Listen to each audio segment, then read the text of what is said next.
I've spent the last 2 days wondering whether anything I do matters. Maybe you've had days like that too.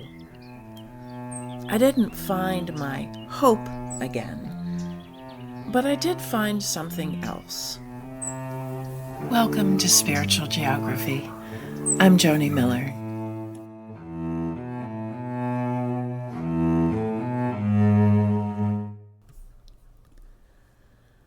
I've spent the last 2 days doing nothing. Well, not exactly nothing. I've done laundry, I've washed dishes, gone grocery shopping, did some cleaning.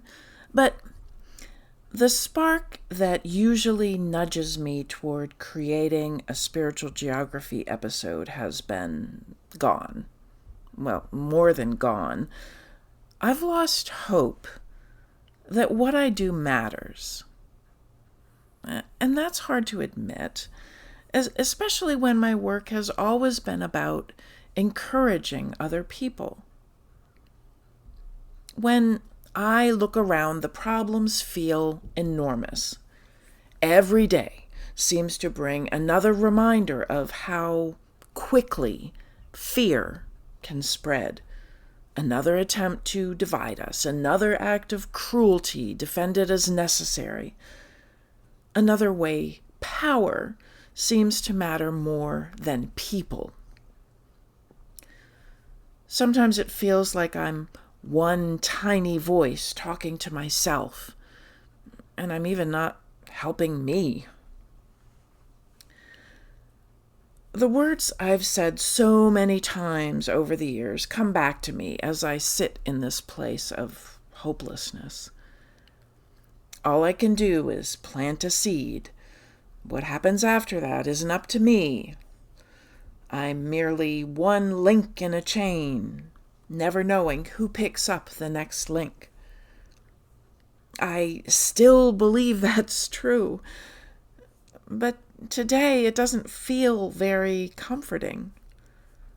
So, where is hope? I wish I could hand it to you. I wish I could hand it to myself, but I can't. What I do know is this. The alternative is to stop speaking, to stop caring, to stop showing up, to let fear have one less obstacle in its path. But I can't do that. That doesn't feel like an option either. So maybe I've been asking the wrong question. Maybe the question isn't, do I feel hopeful? Or how do I get hope back?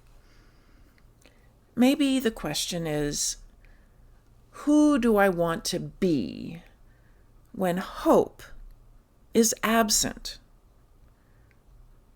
Hope is a feelings, and feelings come and go.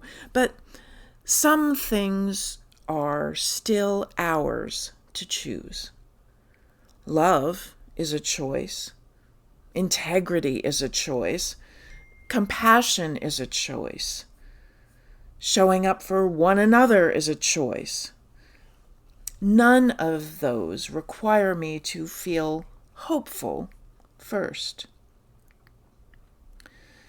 History is full of ordinary people who never knew the impact they were having, who didn't know the outcome of the actions they were taking. The founders and framers of the United States didn't know the ending. Civil rights activists didn't know what would come next. A song from the musical Suffs has been running through my head these past few days. This is the musical about the women's suffrage movement. And the lyrics are this: the path will be twisted and risky and slow, but keep marching, keep marching. Will you fail or prevail?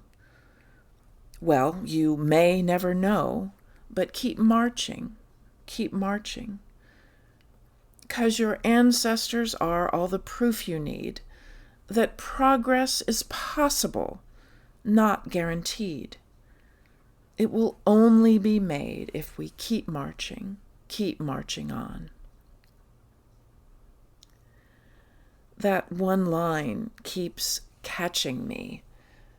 Progress is possible, not guaranteed.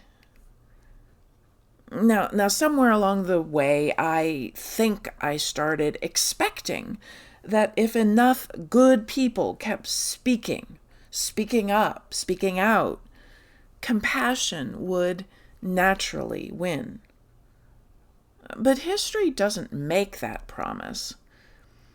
It only shows us that every generation is asked the same question. Will you keep marching anyway? Then I think of those who came before us, not knowing the outcomes of their actions, yet they kept working toward what they felt was right. But history isn't shaped only by famous names.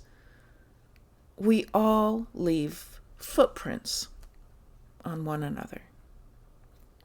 The teacher whose encouragement echoed decades later, the friend who made one phone call at exactly the right moment, the stranger who stood up when everyone else remained silent.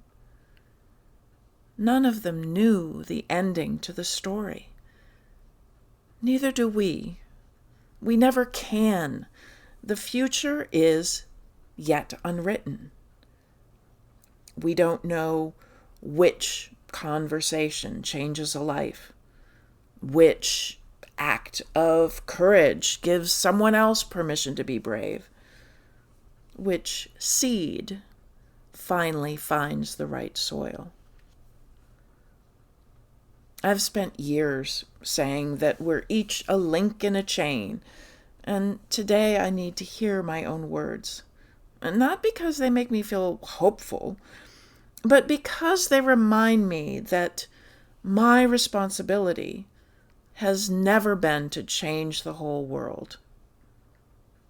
My responsibility is simply to be faithful to the small piece that's mine to tend, to tell the truth as honestly as I can, to love as fully as I can, to plant another seed. Someone else may water it. Someone I will never meet may harvest it. That part has never belonged to me. So if you're feeling hopeless today, you're not alone. I'm right there with you. Tomorrow I may still just do laundry and wash dishes. I may still not know whether these words matter, but I'll plant another seed anyway. Maybe hope isn't what keeps us planting. Love is. And even hopeless, I can still find a way to grow more love. We don't understand the mysteries of the universe, but we can grow more love. Love for ourselves, love for others, and love for the infinite mystery that lays beyond our understanding. Thank you for tuning in.